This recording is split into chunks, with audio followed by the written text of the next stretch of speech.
Welcome to the eCommerce Badassery podcast, the place for scrappy female entrepreneurs who want to learn actionable steps and strategies to grow the traffic, sales, and profit in your e-commerce business. I'm your host, Jessica Totillo-Coster, a 20-year retail veteran who spent 3 years as the only employee of a 7-figure online store. That shit was crazy. I know exactly how it feels to do all the things, and I'm sharing everything I learned the hard way so you don't have to. I may have started this business by accident, but supporting badass bosses like you lights me the fuck up, and I am so stoked to see you grow. Are you ready, babe? Let's roll.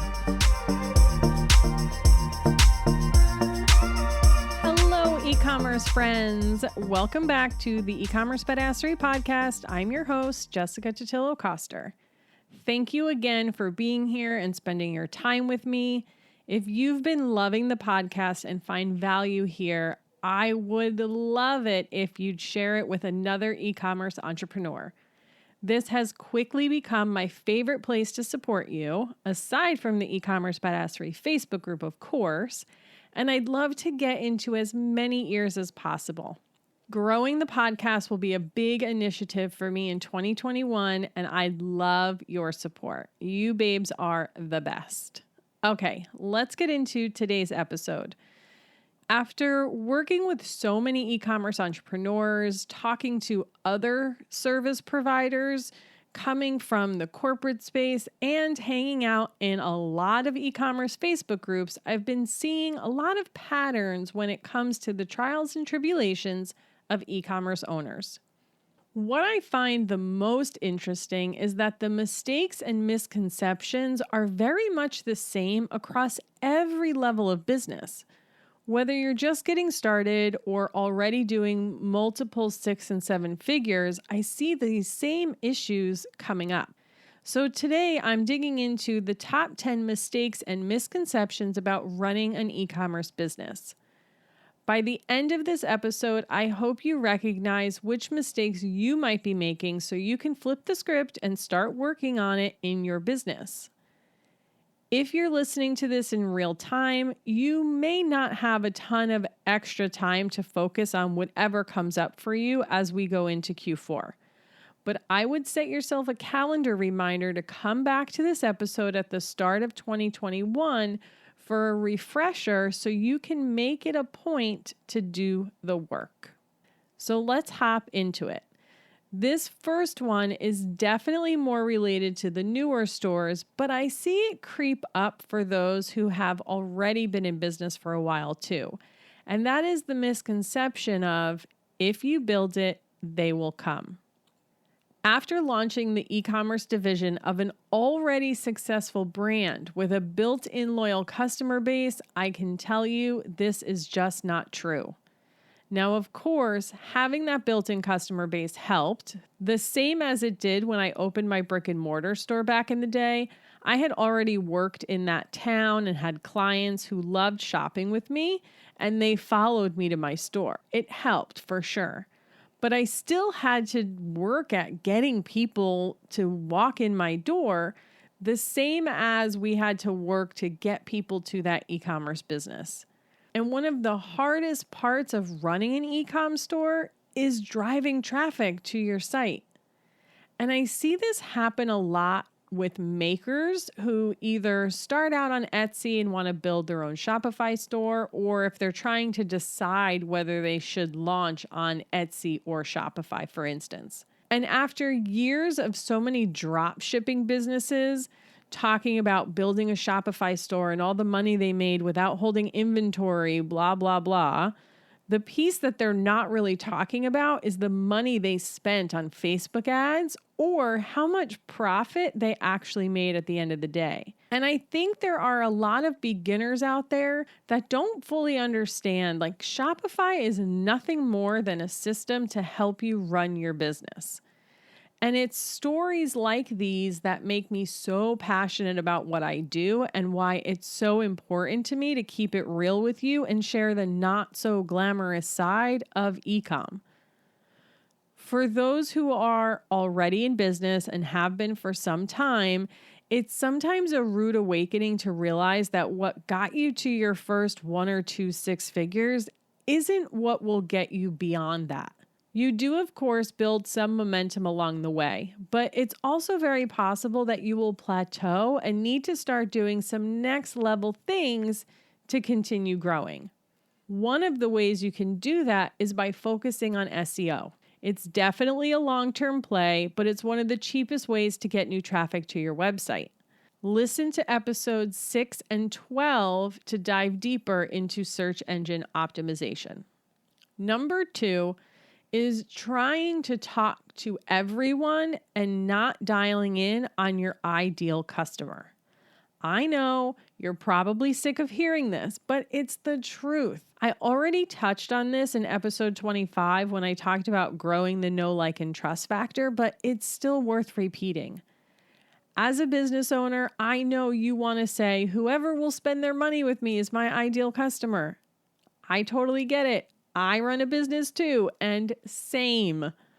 But one of the things I see that holds most of us back when it comes to defining our ideal customer is that we think if we get too specific, it means we will miss out on other sales opportunities.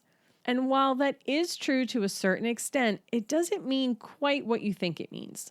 The point of having the ideal customer is so that you have a baseline to make decisions from.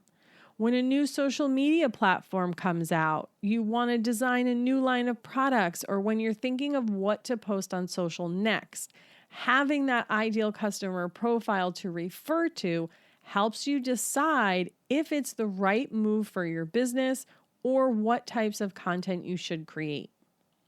Does this mean if you mainly talk to women that you won't also attract men? No. Take eCommerce Badassery, for instance. I flat out say in my intro, on my podcast graphic, on my social media channels that I support female entrepreneurs. Does that mean I don't have male listeners, male group members, or that I don't work with male clients? Nope. The same will be true for you. You will still get people in the peripheral of your ideal customer. So I don't want you to think of your ideal customer profile as a limiting factor to who will spend their money with you. Think of it as a tool to guide you through running your business and making your life easier. Number 3 is being afraid to invest. And honestly, this goes well beyond just e-commerce entrepreneurs. At the end of the day, this is a business and it does take money to make money. Now, I'm not saying you need to go broke to grow your business, certainly not. But it is going to take some sort of investment on your part to really get this thing moving. In the beginning, it's going to mostly be your time that you're investing because you're going to be doing all the things. And then as you grow, more of your money will go to hiring out for other people to do those things. And in the beginning, I see most people, myself 100% included, wasting a lot of time trying to Frankenstein systems together instead of just investing in the right things. What ends up happening is that while we may be saving a few dollars here and there, we end up spending so much more time doing research or getting the damn things to work that when you break it all down, we didn't actually save any money because instead of us focusing on revenue generating activities, we are in the weeds of our business. Some of the other things I see people skimp on are investing in a mentor to help guide you along the way, to give you shortcuts and help you avoid common pitfalls. This can be especially true when what we're investing in doesn't necessarily give us an immediate monetary ROI in our business. But as you step into your role as CEO, start zooming out and look at the big picture of your business and try not to be so short-sighted. Of course, everyone's situation is different and we're all fighting our own battles. But when it comes to deciding whether or not you should invest in something, think about the long-term ROI, not just the next few months. To use an example from my own business, when I launched the eCommerce Badassery podcast, I immediately invested in help for the actual production of the show. Could I have learned how to edit it myself? Sure, I'm pretty techie like that. But was that a good use of my time? Probably not. And the first team that I hired was pretty expensive, but it was a higher touch relationship and a one-stop shop with custom music and lots of hand-holding. I really wanted that extra support in the beginning. Now that I've been at it for a while, I've actually switched editors. It's costing me a lot less than before, but I don't need that same sort of support that I did at first. And honestly, if I hadn't made that commitment in the beginning, I probably wouldn't have a podcast right now. My point is, whatever you do invest in doesn't necessarily need to be forever. And maybe you have to make a large investment up front to gain the knowledge and skills you need that will then continue to serve you moving forward in your business. One more thing I want to touch on is paid advertising. Now, I'm a big believer that you want to prove product market fit organically before you dump a bunch of money into ads, or at least start off really small just to drive some traffic to actually test that product market fit. But if you really want to grow your business quickly, paid ads should likely be a part of the equation. Can you do it all organically? Absolutely. It's just going to take a lot longer. So you have to think about what is right for you and your business and your goals and where you're trying to go and how quickly you want to get there. Number 4 is not managing your inventory. We're going to be going deeper into this on future episodes in the new year, but I definitely want to touch on it here. If you don't have inventory to sell, you can't make money. There is, of course, a delicate balance here because you don't want all your cash tied up in inventory and you don't want to sit on dead stock. But what I see more than having too much inventory, honestly, and this is especially true in the entrepreneur space, is actually not having enough or just not having the right inventory. If you are always running out of your best-selling items, this is 100% where you should start focusing. Now, of course, there are things like exclusivity and urgency that come into play here, and there is a definite time and place for that. But if you have a few items that drive the majority of your revenue and you have more evergreen product that lasts a long time in your assortment, you don't want to be running out of these. I know you can get them back with a back in stock alert. Those totally work. But not everyone on those lists are going to come back to buy. How much better would it have been if you just had it available to them when they were ready? So instead of signing up to be notified, they just made the purchase instead. This is especially true if what you sell is easily sourced somewhere else. If it's something the customer needs right now, they're likely not going to wait until you get more. They just might go buy it from someone else. There are a lot of nuances that go into inventory management, so I'm going to do a series next year to support you with this. But for now, I just want you to look at your current inventory and figure out if this is an issue for you and if you are constantly running out of your best sellers and then trying to get more in and sending it back in stock and getting people back to buy. If that is a cycle you are stuck in, please make a plan to focus on that for 2021. Next up, relying too much on one channel or platform, or trying to be in all the places and doing all the things. This one really is a delicate balance, my friends. It's gonna look different for every business based on your customer, your resources, and what you enjoy doing the most. There are so many nuances here, so it's a little bit hard for me to articulate, but I'm gonna do my best. So let's start with relying too much on one channel or platform. Of course, I'm sure you've heard lots of people talk about how you can't build your entire business on social media because it could all go away tomorrow. And that's why most experts in the space will tout the importance of an email list. The same can be said for businesses that run solely on Etsy or Amazon.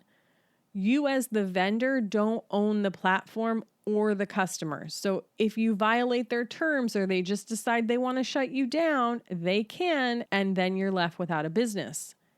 Another example are those product-based businesses that rely heavily on wholesale. Once the pandemic hit and brick and mortar got shut down, there was little to no business left. These, of course, are all extreme examples, but the concept is important.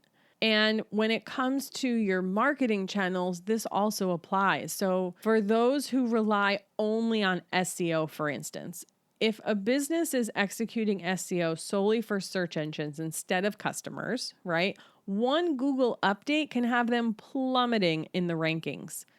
Or if you've built your entire business on Facebook ads and all of a sudden CPAs shoot up and your ads are no longer profitable, you don't have a business. It's important to diversify. And two of the most powerful things you can do is focus on building your email list and your brand. Your email list is owned. It belongs to you. You can take that subscriber list wherever you go. And the same goes for building a brand that people know, like, and trust. If they're already looking for you specifically, like searching your name in Google, they're likely to find you even if you do lose some Google rankings, or they're going to follow you when you go to the next best social platform. Brand recognition and your email list are two things no one can take away from you. But like I said, it's a balance with trying to do too much, especially in the beginning. If you've been following me for a while, you know I started off focusing mostly on Instagram. And since I've started the podcast, I'm not quite as active on there anymore. My goal is to get back onto Instagram more regularly now that I'm full-time in my business. But once I decided that the podcast was going to be my number one focus, I had to put more of my energy there because I couldn't be in all the places all the time. And a podcast is owned media too. Now that I've pretty much got the podcast thing down, I can start to diversify. So for me, I can start putting more effort back into Instagram because it was definitely helping my business. And now that I've got a bank of content on my website, thanks to all the podcast show notes, I can start to work on Pinterest. When it comes to diversifying, take it one step at a time. Go all in on one platform until you have a system and a handle on it. Once that's smooth sailing, you can start branching out to other things. Number 6 on the biggest mistakes and misconceptions about e-commerce is thinking email marketing is dead or not understanding its value and how to really do it right. Now, I will say this isn't necessarily true for the majority of my audience, especially because those OGs, that's what we started with, their email. But I definitely do see this pop up now and again, or like I said, people just not really understanding how to do it. I've already got in-depth content related to email marketing, so I'm not going to go too deep here. Listen to episodes 2 and 3 for more guidance on email marketing for e-commerce. But I do want to touch on a few key points about email and why it's so powerful. It still has the highest ROI of all marketing activities. It's owned media and revenue. Your list is your list and no one can take it away from you. So you should always be focused on growing and nurturing it. The next one I want to talk about is truly one of the biggest mistakes and handicaps to a lot of e-commerce entrepreneurs. And that's not digging deep enough into your analytics or understanding what's actually normal. So first off, if you're not already using Google Analytics, please go set that up as soon as you finish listening to this episode and make sure you turn on e-commerce tracking. It's a second step you have to do, and pretty much everyone misses it. I'll put a link in the show notes that shows you how to do this if you need to get that set up. And it's really so important to use Google instead of your platform analytics because it has so much more information and you can dig so much deeper into your results and figure out what is and isn't working in your business. I know it can be a bit overwhelming at first when you first get in there, but there's so much power in understanding the platform and what that data is telling you. You can make much better decisions about your business when you use the data to guide you. At a minimum, start tracking your numbers on a weekly basis and then dig really deep on like a monthly and quarterly basis. I don't want you to be super reactive week to week, but it's good practice to sit down and gather those numbers regularly so you can see patterns and identify anomalies. I go much deeper into this on episode 7 and provide a freebie to start tracking your metrics. So check that one out. And episode 19 covers e-commerce benchmarks so that you can actually assess your performance against the industry averages and know whether or not your site is doing well. Because what I have found is that many entrepreneurs don't realize that the average site conversion rate is only 1 to 3%, and that the average cart abandonment rate is 68%. So you look at your numbers and you don't realize that they're actually good. So you end up focusing on the wrong things in your business. You get caught up on the design of your website and your emails or other trivial things when the truth is you just need to drive more traffic or better manage your inventory. Those are kind of the two main things that I see. When it comes to understanding your analytics, one of the most powerful pieces of information is seeing what marketing channels are having the highest impact on your business so you can double down on what's working and pull back on those that are not.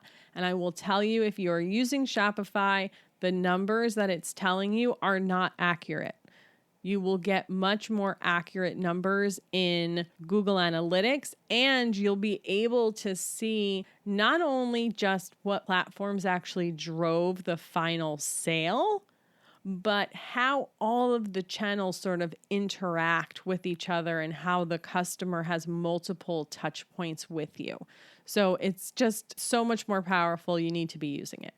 Number 8 on the list is giving your customers too many options. Have you ever heard about the jam experiment? I'm going to put a link in the show notes if you want to learn more about it.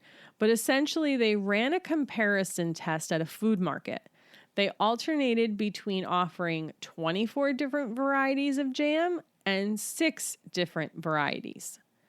What they found was that while presenting the 24 varieties did create more interest, right? More people were coming over. It didn't result in more purchases.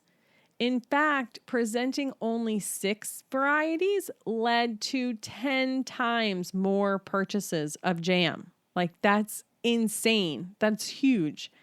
So when it comes to choice, the more options a customer has, the more overwhelmed they can be, and they choose nothing. Now, that doesn't mean you have to go and cut your product assortment all of a sudden, but the paradox of choice can be integrated into a lot of different areas of your website. So for instance, your navigation bar. If you have a wide assortment of product, you might want to take advantage of a mega menu so you can keep those top level links, like the ones that are immediately visible, really pared down, and then you create groups underneath that. This is also why when creating emails, you want to keep it to 1, maybe 2 calls to action per email. And to take this even further, if you're a subscription box, having too many options like a monthly, a 3-month, a 6-month, a year, that might just be too many options for the customer. Maybe just try a monthly and a yearly, or a monthly, 6 months, a year, something like that. You don't need like every 3-month interval. Number 9 on the list is not being clear enough. And this has a couple of different applications too. So just the other day in the eCommerce Badassery Facebook group, someone who just launched her subscription box posted her site for feedback. She had a few different subscription options, different lengths of time, right? Each listed with the total dollar amount the customer would spend for the entire length of the subscription. And she had a call out of how much they would save by buying into the yearly. On paper, it seems like the right setup. I mean, who doesn't want to know how much money they can save on something? But what wasn't clear, like when I went to the website as the customer, what wasn't clear is how much is this going to cost me per month if I buy the longer subscription? Because all I could see was the total amount I would spend. One of the things I have learned in my 20 plus years in retail is that people either don't want to do math or they can't, and I blame the latter on being raised on a calculator. So I suggested that she change the focus to be on what they would pay per month with those longer subscription options. So now when I go and I look at it, and if the monthly is $30 a month, I know if I buy into the yearly, it's going to be $28 a month, right? So that's much easier for my head to wrap around and understand what I'm spending. And she came back into the group and gave the update that once she made the changes, she went from no sales all day long to 15 sales. So that was a really powerful adjustment. Another way this shows up in our business is by being too clever with our product names. I will always advocate for being clear over clever. Not only is this better for SEO purposes, but it helps your customer too. And not being clear also ties into those choices we were talking about earlier, especially in regard to calls to action. Surprisingly, and I, being someone who hates being told what to do, when it comes to like marketing and getting people to buy, they actually do like being told what to do. So when you're creating calls to action in emails and on social, make sure it's clear. Make sure it's easy for the customer to understand what action you want them to take. Last but not least, number 10 is you spend too much time looking at your competitors and comparing yourself to others. You've heard me say it before, and I'm gonna say it again. You've got to keep your eyes on your own paper. I talked a lot about this in episode 9, how to get more done in less time, so I'm not going to go super deep, but the short story is this is a waste of your time, and it's keeping you from doing more productive things in your business. Plus, just because your competitor is doing something, it doesn't mean that it's even working for them, and it certainly doesn't mean that it's going to work for you. And like I always say, you don't actually know what's going on behind the scenes of that business. And for all you know, they're broke or are barely turning a profit. Your best bet is to lean into your customers and figure out what they want. Go back to your ideal customer avatar and ask yourself, what do they need from me? Another thing is, when I say your competitors, these are also entrepreneurs most likely in your space. So we may be tempted to also look at big corporations, right? They must be spending so much time, energy, effort, money into testing things and market research and all of that stuff. And that may be true, but there's a lot of corporations out there who are not really turning a profit. They don't really have a lot of money and they're running in the red. And so I caution you to even look at what they're doing. It's kind of a double-edged sword there because yes, they are spending a lot of money on R&D, research and development, marketing research, all of that stuff. But there's just no guarantees that what works for another business, if it is even working, is gonna work for you. So while I want you to look at these things for inspiration, I want you to really, really go internal and listen to your gut and really think about your customer and your business before you actually take action. Because it's really easy to just see something and feel like, oh, I have to go do that. And then I have to go do that. And I have to go do that. And we don't really put a lot of thought into it. So I would just urge you to put on your CEO hat, really think through these things before you just start throwing spaghetti at the wall. So how are you feeling? There was a lot in this episode, I know. And don't feel like you have to fix all the things tomorrow, right? If you were listening through and you're like, oh, I do that and I do that and I do that, we're all a work in progress. Soak it in, identify which of these you need to work on, come back at the beginning of the year and tackle them one by one. And that, my friends, is a wrap. If you found this helpful and you know another e-commerce entrepreneur who needs to hear this, please share it. I'd be forever grateful. And until next time, I'll see you on the flip side.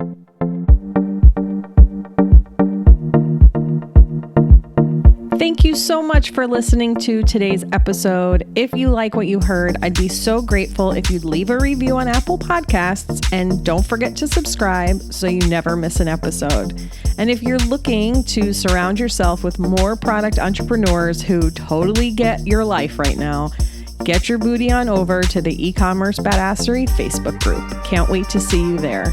Until next time, e-commerce friends, stay badass.